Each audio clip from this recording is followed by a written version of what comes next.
Hello guys, আসসালামু আলাইকুম। কেমন আছেন সবাই? আশা করছি সবাই ভালো আছেন। আপনাদের দোয়ায় এখন আমি মোটামুটি অনেক ভালো আছি। তো গাইস, দেখতেই পাচ্ছেন আজকে আমরা যে একটা প্রজেক্ট নিয়েছিলাম, সেই প্রজেক্টের মাছগুলা মারবো। তো গাইস, সকাল থেকে সবাই অনেক এক্সাইটেড ছিলাম যে প্রজেক্টের মাছগুলো কখন মারবো। তো প্রজেক্টের মাছগুলো হঠাৎ করে মারার পিছনে একটা কারণ আছে। আমরা 6 থেকে 7 মাস আগে প্রজেক্টে মাছ মাছ ছাড়ছিলাম। তো মাছগুলার সাইজ মোটামুটি মানে 1 থেকে 1.5 কেজির মতো হয়েছিল। তো হঠাৎ করে আমরা দেখতে পাচ্ছি যে আমাদের ওই যে প্রজেক্টের পিছনে যে একটা রাস্তা আছে, সেই রাস্তার সাইডে যে আমরা জাল দিয়ে বেড়া দিয়েছিলাম, সেই বেড়াটা কেরা যেন উঠাই দিছে। যার কারণে আমাদের প্রজেক্ট থেকে প্রায় অনেকগুলা মাছ বেরিয়ে চলে গেছে।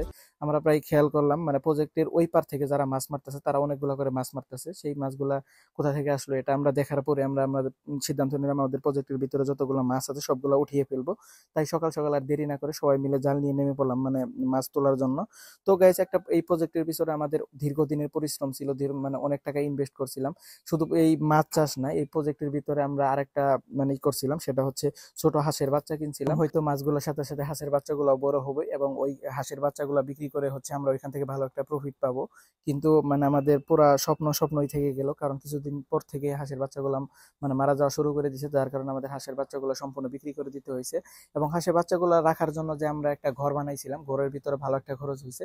ওইটা আমাদের পুরাটাই লস। ভাবলাম হয়তো মাছগুলো বিক্রি করে আমরা আমাদের খরচের টাকা উঠাইতে পারবো, কিন্তু কি আর বলবো গ্যাস, কপাল এতটাই খারাপ যে মাছগুলা বিক্রি করে হয়তো আমরা অর্ধেক টাকা উঠাইতে পারবো না। এই প্রজেক্টের পিছনে আমরা যত পরিমাণ শ্রম দিছি, রাতের পর রাত ঘুম জাগছি, দিনের পর দিন পরিশ্রম করছি, এবং যে টাকা ইনভেস্ট করছিলাম এই টাকার মনে হয় না যে আমরা অর্ধেক টাকা উঠাইতে পারবো। কি আর করা, সেই জন্য ভাবলাম যে সবগুলা মাছ আমরা উঠাই ফেলবো। সেই জন্য আমরা জাল নিয়ে সকাল সকাল রেডি হয়ে নেমে পড়ছিলাম মাছ ধরার জন্য। তো গ্যাস, যারা প্রজেক্ট করবেন তাদের এলাকায় যদি কোনো দুষ্ট লোক থাকে এবং আপনাদের যদি কোনো শত্রু থাকে যদি প্রজেক্ট করতে চান, তাহলে আপনাদের প্রজেক্ট করার কোনো প্রয়োজন নেই। কারণ এখানে যত টাকা ইনভেস্ট করবেন সম্পূর্ণ টাকাই লস। কারণ আমাদের এখানে হয়তো আমাদের কোনো শত্রু নেই, কিন্তু কারা এই ধরনের কাজ করছে আমরা দেখি নাই। তবে যে কাজটা করছে খুবই খারাপ করছে আমাদের সাথে।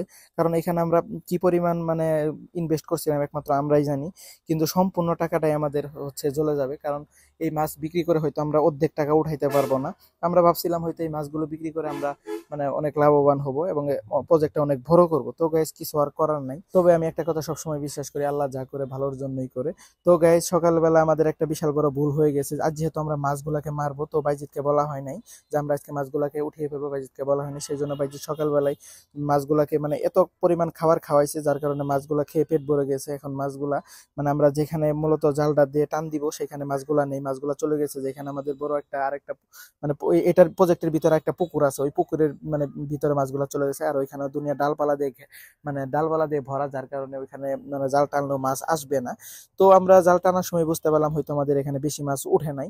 তারপরে ওই পাশে আমরা আবার খাবার দিয়ে আসছি, কারণ কাল সকালবেলায় মাছই আসবে। আমরা যেহেতু প্রফেশনালি কেউ মাছ মারতে পারেনি, এখানে যতগুলো লোক দেখতে পাচ্ছেন কেউ ওইভাবে প্রফেশনালি মাছ মারতে পারে না।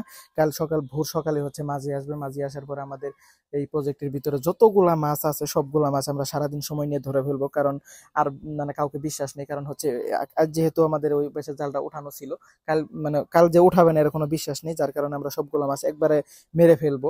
সেই জন্য আমরা ওই পাশে বেশি করে খাবার দিয়ে আসছি, যেহেতু মাছগুলা ওই গভীর পানির ভিতরে বেশি থাকে। সেই জন্য আমরা ওই জায়গাটাই সিলেক্ট করছি মাছ ধরার জন্য। তো গাইস, আপনাদের একটা কথা বলতে চাই, যারা প্রজেক্ট করবেন অনেক ভেবে চিন্তে প্রজেক্ট করবেন। সব জায়গায় প্রজেক্ট করা উচিত না। এবং যারা নতুন প্রজেক্ট শুরু করতে চান তারা প্রজেক্ট শুরু করার আগে কোনো বিশেষজ্ঞের পরামর্শ নেবেন। কারণ আমরা ওরকম প্রজেক্টের বিষয়ে কোনো কিছু জানি না, কোনো কিছু বুঝি না বুঝে আমরা প্রজেক্ট শুরু করছিলাম। আমরা হয়তো ভাবছিলাম যে প্রজেক্টে অনেক লাভবান হব, কিন্তু এটা সম্পূর্ণ একটা ভুয়া কথা। প্রজেক্ট দিলে যে লাভবান হবেন, এটা এমন ধরনের কোনো কথা নেই। তো গাইজ, দেখেন আমাদের মাছগুলা ছাড়ছিলাম প্রায় হাফ কেজি ওজনের মাছ ছাড়ছিলাম। এই মাছগুলার গ্রোথ বেশি একটা হয় নাই, কারণ আমরা ঠিকঠাক মতো খাবার দিতে পারিনি। তো মাছের সাইজ হয়েছে মাত্র এক কেজিও হয় নাই। এক একটা মাছ হয়তো 1.5 কেজির মতো হয়েছে। তো গাইস, আমরা আসলে অনেক বড় একটা ধরা খেয়ে গেছি। আপনারা যারা প্রজেক্ট শুরু করতে চান, আমি বারবার বলতেছি, যারা প্রজেক্ট শুরু করতে চান তারা অবশ্যই কোনো প্রজেক্ট যারা প্রজেক্টে লাভবান হয়েছে তাদের কাছে পরামর্শ নেবেন। তাহলে ওদের কাছ থেকে অনেক কিছু শিখতে পারবেন। আমরা না বুঝেই এই কাজটা করছিলাম। আর যার কাছ থেকে মাছ কিনছিলাম তারাও আমাদের অনেক বড় একটা ধোঁকা দিছে। মাছ ছাড়ার সময় আমাদের প্রায় অর্ধেকের বেশি মাছ মারা গেছিল। কারণ ওই ময়মনসিংহ থেকে মাছগুলা কিনে নিয়ে আসার সময় অনেক ঝাঁকি পড়ছিল, গাড়িতে অনেক ঝাঁকি পড়ছিল, যার কারণে মাছগুলা ছাড়ার আগেই অনেকগুলো মাছ মরে যায় এবং 3 দিন একটানা মাছ মারা গেছে।